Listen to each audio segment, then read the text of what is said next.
शिवाय। शिव शक्ति भक्ति गंगा में आप सभी का बहुत बहुत स्वागत है। आइए पुरुषोत्तम मास महात्म्य कथा का 27वां अध्याय प्रारंभ करते हैं। श्री नारायण बोले, वाल्मीकि जी के इस प्रकार वचन सुनकर राजा दृढ़धन्वा ने सपत्नीक भक्ति पूर्वक महर्षि को प्रणाम किया और पूर्ण श्रद्धा एवं आनंद के साथ मुनि का पूजन किया। पूजा के अंगीकार करके मुनि ने आशीर्वाद वचन से दिया कि राजा तुम्हारा कल्याण होगा। मैं पापनिश्नी सरयू की ओर प्रस्थान करता हूँ।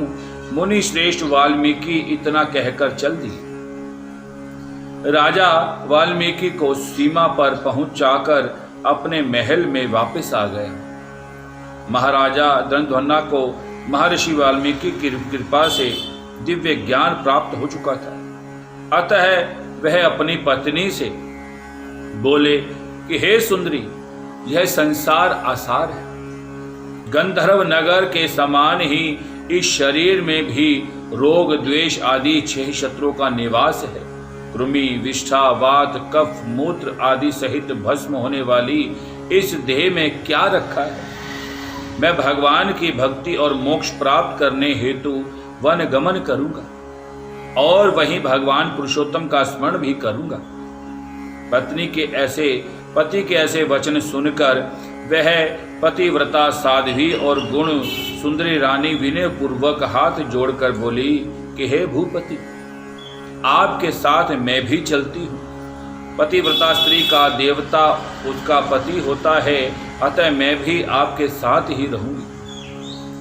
हे नारद, अपनी परम प्रिय रानी के ऐसे वचन सुनकर राजा अपने पुत्र को राज्याधिकार बनाकर पत्नी सहित वन में चल दिए। वे दोनों हिमालय के समीप गंगा तट पर जा पहुंचे। पुरुषोत्तम मास प्रारंभ होने पर पूरे मास वे तीनों कालों में स्नान आदि करके पुरुषोत्तम भगवान का स्मरण करते हुए वे दोनों दिन रात भगवान का पूजन आराधना करने लगे। इस प्रकार स्नान, व्रत और पूजा करते हुए उन्होंने पुरुषोत्तम मास बिता दिए। व्रत संपूर्ण होने पर छोटी बजती हुई घंटियों एवं सुशोभित एक विमान वहां पर उतरा। उसमें पुष्यशील में सुशील नामक भगवान श्री हरि के गण विराजमान थे। राजा रानी दोनों गणों को नमस्कार किया और फिर दोनों को आदर सहित विमान पर बिठा लिया। इस तरह रानी सहित राजा ने दिव्य शरीर धारण कर गोलोक को प्रस्थान किया। बोल श्री विष्णु भगवान की जय, वो गोलोक धाम की जय। पुरुषोत्तम भगवान के लोक के श्री हरि के समीप रहकर वे दोनों आनंद पूर्वक निवास करने लगे। यह कथा सुनाने के बाद श्री नारायण कहने लगे कि हे नारद, मैं अपनी एक जीवा से पुरुषोत्तम मास की महिमा का बखान कैसे कर सकता हूँ। इस पृथ्वी पर इसके समान दूसरा कोई मास नहीं है। सहस्त्र नाम जन्म तप करने से भी ऐसा सुफल नहीं मिलता जैसे कि पुरुषोत्तम मास में व्रत रखने पर मिलता है। भूले बिसरे भी जो इस मास में उपवास, स्नान, दान और जप कर लेता है, उसके करोड़ों जन्मों के पाप का शमन हो जाता है। यह पुरुषोत्तम मास सब मासों में श्रेष्ठ और अक्षय फल देने वाला है। इस मास की कृपा से दुष्ट वानर भी श्री हरि के सानिध्य को पा जाता है। नारद जी वानर की मुक्ति की बात सुनकर आश्चर्यचकित रह गए। उन्होंने भगवान से कहा कि हे प्रभु, वेदों और शास्त्रों में मानव जन्म को तो संपूर्ण मुक्ति का साधन बताया गया है, फिर वह अज्ञानी वानर पुरुषोत्तम मास की सेवा से कैसे मुक्त हो पाएगा। पुरुषोत्तम मास की सेवा से कैसे मुक्ति पा सकता है। हे तपानिधे, सर्वजनों के हितार्थ वह कथा मुझे सुनना चाहिए। आप कृपया करके मुझे सुना दीजिए। वह वानर पूर्व जन्म में कौन था, वहां कहाँ निवास करता था और उसे क्या फल मिला। श्री नारायण ने कहा, हे नारद, वह वानर पूर्व जन्म में केरल प्रदेश का एक अति लोभी ब्राह्मण था। पिता ने उसका नाम चित्र शर्मा रखा था, परंतु अत्यंत कंजूस होने के कारण लोग उसे करदे नाम से पुकारते थे। धर्म के लोभ में लिप्त रहने के कारण उसने ना तो कभी हवन किया, ना ही कभी पितरों का तर्पण कर सका। यश के निमित्त भी उसने कभी पुण्य आदि का कार्य नहीं किया। स्त्री पुत्रों का भी उसने उचित ढंग से पालन नहीं किया। इस तरह वह सभी प्रकार के अनन्य और अत्याचार करता हुआ केवल धन संचय में लगा रहता था। माघ मास में उसने तिलों का दान भी नहीं किया। कार्तिक में दीप दान तथा ब्राह्मणों को भोजन कराना चाहिए, वह भी उसने नहीं किया। वैशाख में धान्य का दान, अन्य मासों में भी किसी प्रकार का कोई दान नहीं किया। सूर्य के संक्रांति एवं सूर्य चंद्र के ग्रहणों में अवसरों में हवन होता है, वो जाप दान सभी होता है, लेकिन उसने कुछ कार्य नहीं किया। अतः वह अपनी निर्धनता का बखान करता हुआ धन की लालसा में इधर उधर घूमता रहता और लोगों से याचना करता कि मुझे दीनहीन को कुछ नहीं मिलता है, कृपया करके मुझे दान दीजिए। उस पर पर्याप्त धन था, परंतु हर समय धन की तृष्णा में रहने के कारण वह बहुत ही शुकाया हो गया था। लोग उसे पास भी खड़ा नहीं होने देते थे, उसको धुतकारते थे और धिक्कारते थे, परंतु वह सबसे याचना करता हुआ यहाँ वहाँ घूमा करता था। एक दिन वह बगीचे में स्वामी माली को उसने रो रो कर अपना दुखड़ा सुनाया। माली उसकी दीनता भरी वाणी सुनकर दया से भर उठा और उसने उसे बगीचे में रहने को कह दिया। चित्र शर्मा माली की हर आज्ञा का मानता था और उसके सभी कार्य करता था।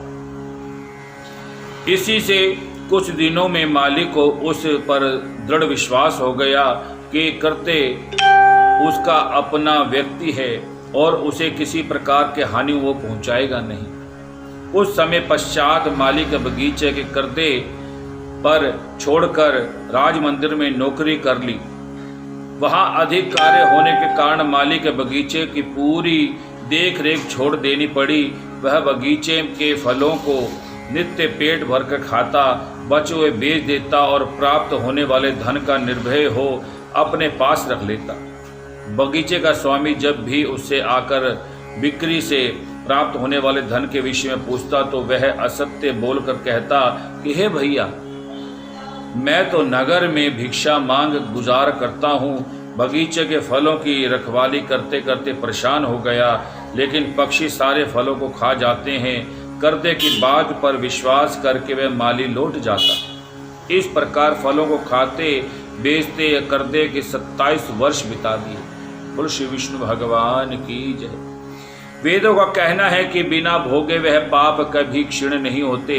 मृत्यु के समय यमदूतों ने आकर उस पर मदगरों से प्रहार किया तो वह रुदन करता हुआ अत्यंत कष्ट पाता हुआ यमलोक के मार्ग पर चला गया। मार्ग में चलते चलते वह अपने कुकर्मों के लिए रोता चिल्लाता, हाँ मुझ मूढ़ के मूर्ता को देखो, मैंने दुर्लभ भारत भूमि में जन्म पाकर भी क्या किया। धन के लोभ में सारा जीवन ही यूं ही व्यर्थ गवा दिया। मैंने कभी कोई दान नहीं किया, कभी हवन और जप तो दूर की बात है, कभी मकर संक्रांति सूर्य में गंगा का स्नान तक नहीं किया। पुरुषोत्तम मास के अंत में 3 उपवास भी नहीं किए। मैंने धन के लोभ में पड़कर अपनी देह को भी नहीं संवारा और न ही ठीक से परिवार का पालन पोषण किया। मेरा संचित धन पृथ्वी में गड़ा रहकर व्यर्थ गया। मुझ दृढ़ बुद्धि ने सारा जीवन क्लेश में बिताया।